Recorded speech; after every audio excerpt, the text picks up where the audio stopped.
सबसे पहले आना चाहूंगी जुनैद खान साहब आप ही के पास। असदुद्दीन ओवैसी क्या चाहते हैं? असदुद्दीन ओवैसी वो तस्वीरें नहीं देखते जो कि हिंदू मुस्लिम एकता की मिसाल हैं, जो ये नहीं चाहते कि सब कुछ ठीक हो रहा है तो उनके पेट में दर्द ना हो। चाहते क्या है असदुद्दीन ओवैसी? एक ऐसे समाज में जहां पर सब कुछ सौहार्दपूर्वक हो रहा है, किसी को किसी से कोई दिक्कत नहीं है, लेकिन ओवैसी को एक बयान देकर पिन जरूर चुभोनी है। क्यों?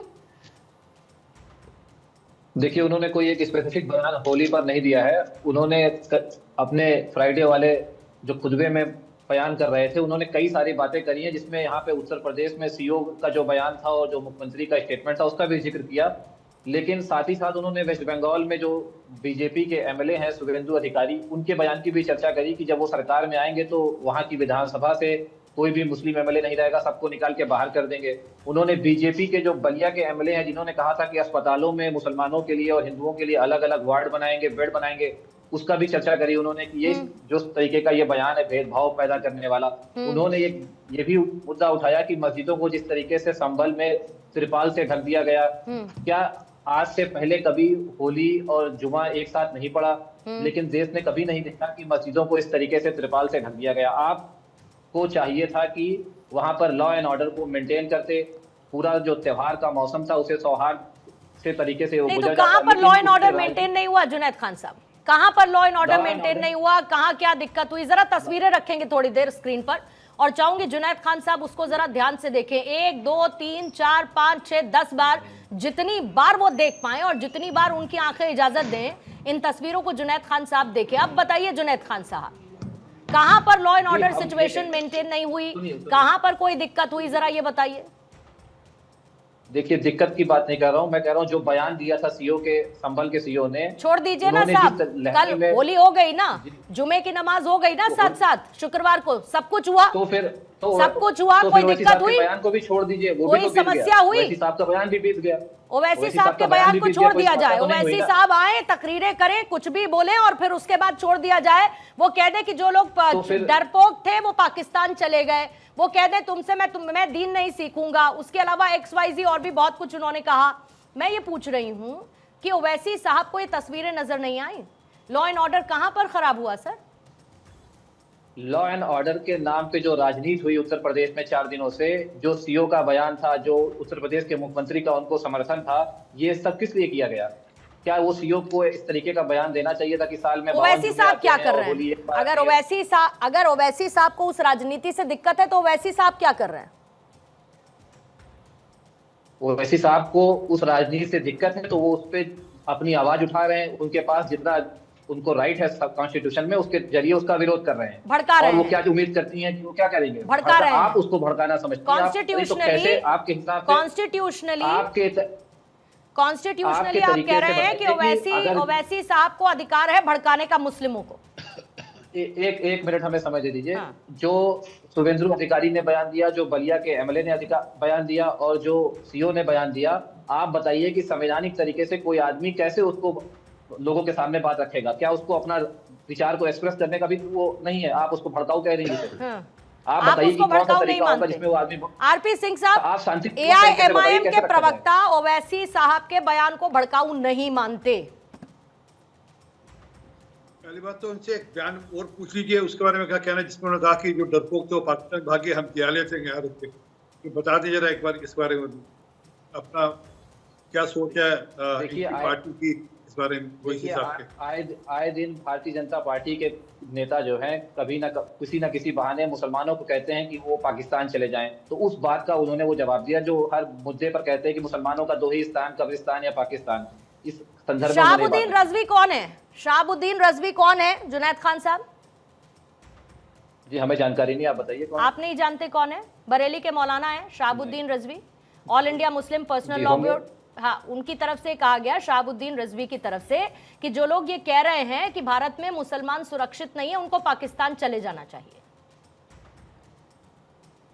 जी वो उन्होंने अपना विचार व्यक्त किया तो कोई दिक्कत नहीं, तो वैसे साहब ने भी अपनी बात रखी है, इसमें कहां से भड़काऊ हमें लग रही है? ये बात हमें बताइए आप। यहाँ पे ये भी बयान दिया गया कि मुसलमानों के लिए दो ही स्थान है, कब्रिस्तान पाकिस्तान, उसका आप बताइए क्या जवाब है? ओवैसी साहब की राजनीति बिना कब्रिस्तान पाकिस्तान के चलती है क्या? नहीं, ओवैसी साहब की राजनीति बीजेपी की राजनीति बिना उसके नहीं चलती। ओवैसी साहब ने तो उसका जवाब दिया। आप सिंह चाहती हैं साहब जवाब जवाब ही ना दे, दीजिएगा सामने से इनको। कोई कुछ कहता रहे। सिंह साहब जवाब दीजिएगा। जुनैद भाई, जो पाकिस्तान जी। चले गए ना, वो जियाले थे ना आप जियाले, बड़ा स्पष्ट कह रहा हूँ। अगर जियाले होते तो धर्म परिवर्तन नहीं होता। शमशीर की नोक के नीचे धर्म परिवर्तन कराएगा। 100 मन जिन्हों बोलता था औरंगजेब रोज, 100 मन।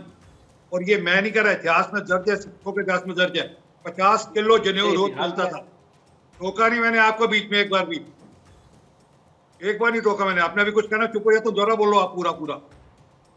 परंतु जियाले आप भी नहीं है, जियाले हम हैं। हम, हमारे गुरुओं ने शहादतें दी, हमारी माताओं ने अपने बच्चों के शीश कटवाए, हमारे छोटे साहबजादों ने अपनी जान निछावर करी देश के लिए, धर्म के लिए।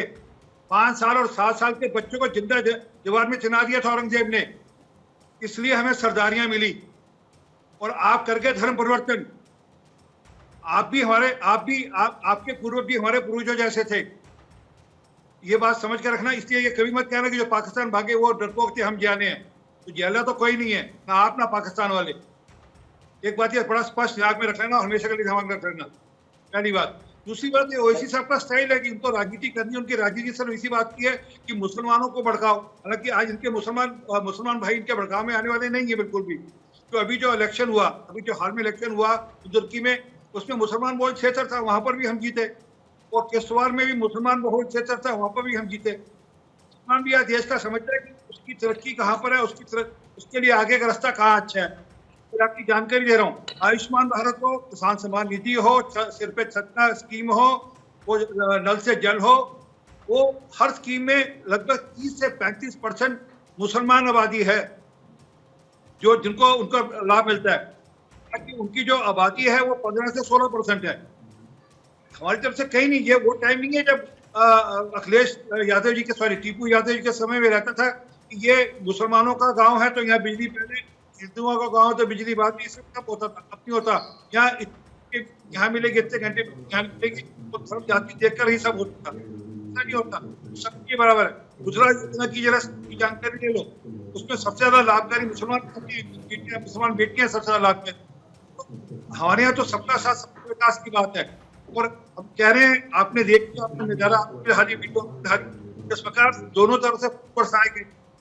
अभी कुछ महीने पहले वहां पर आज फूल बरसाए जा रहे हैं। माहौल ठीक कर रखना चाहिए, हम भी कहते हैं। और एक बात और कह दूं, कुर्बानी में विश्वास करो। कबीर की बानी है, कुर्बानी में लिखा, अव्वल अल्लाह नूर पाया, कुदरत ते सब बंदे, एक नूर ते सब जग उपजा, उन भले कौन बंदे। आप भी हमारे जैसे, हम भी आप जैसे, हमारा आपस में झगड़ा है ही नहीं। किंतु ये सोच कर रखो कि हर व्यक्ति एक विचार को तो पकड़े, विचार को तो पकड़े। हो गए बाहर का के बाद जल से निकलेगा, उस पर भी पत्थरबाजी होगी। आपने करौली में पत्थरबाजी की, कुछ मतलब आपको नहीं कह रहा, कुछ शरारती लोगों ने करौली में पत्थरबाजी करी, गलत था। तो वो उसी प्रकार अलग अलग जगहों पे पत्थर, दिल्ली के जहांगीरपुरी में के जुलूस पर पत्थरबाजी वो गलत था। तो आप सोचिए, क्रिकेट के जलसे पर भी पत्थरबाजी होगी, ये ठीक नहीं है। इसलिए मैं कहता हूँ, जवाब ले लेती हूँ। रहना है तो एक साथ मिलजुल कर रहना है और एक साथ आगे बढ़ना है। और मोदी जी तो चाहते हैं कि पूरा देश एक साथ आगे बढ़े। जुनैद खान साहब जवाब दे दीजिएगा इसका। और एक बार जरा सिंह साहब का ऑडियो फिर से करेक्ट करेंगे क्योंकि ब्रेक होके उनका ऑडियो आ रहा है। जुनैद खान साहब जरा जवाब दे दीजिए। बहुत सीधी सी बात है, किसी को कोई डर नहीं, किसी के लिए कोई बाधा नहीं, अपने धर्म का पालन करने के लिए कहीं पर कोई समस्या नहीं है। फिर वो समस्या पैदा करने की कोशिश क्यों? बार बार इस बात को दिमाग में मुसलमानों के जबरदस्ती डालने की कोशिश क्यों कि वो इस देश में असुरक्षित हैं, उनको उनकी धार्मिक आजादी नहीं है, वो अपने पर्व को, अपने त्योहार को अच्छे से नहीं मना सकते, क्यों? देखिए, अभी बीजेपी के प्रवक्ता ने सबका साथ सबका विकास की बात करी। अभी 2 त्योहार पीछे गुजरे हैं, एक कांवड़ यात्रा है और एक कुंभ का जो स्थान था। योगी जी ने हेलीकॉप्टर से पुष्प वर्षा कराई, फूलों की वर्षा कराई। अगर ये अपने इस दावे में सच्चे हैं कि सबका साथ है, सबका विकास है, योगी जी सबको एक ही चश्मे से देखते हैं, कोई भेदभाव नहीं करते, तो आने वाला जो ईद का त्योहार है या जो जुमे का दिन बीता है जिसपे ये कह रहे हैं कि एक जुमा घर पे पढ़ लीजिए, इनको तो चाहिए था कि सौहार्द के लिए ये कहते कि आप लोग बाहर निकलिए, हम लोग फूलों की वर्षा करेंगे। तो यहाँ पर आप घर में वही रहिए, ना। होली 52 बार चश्मा उतारो तो। बयान देने की क्या जरूरत पड़ी? योगी जी चश्मा नहीं पहनते, हाथ में चश्मा पहना हुआ है।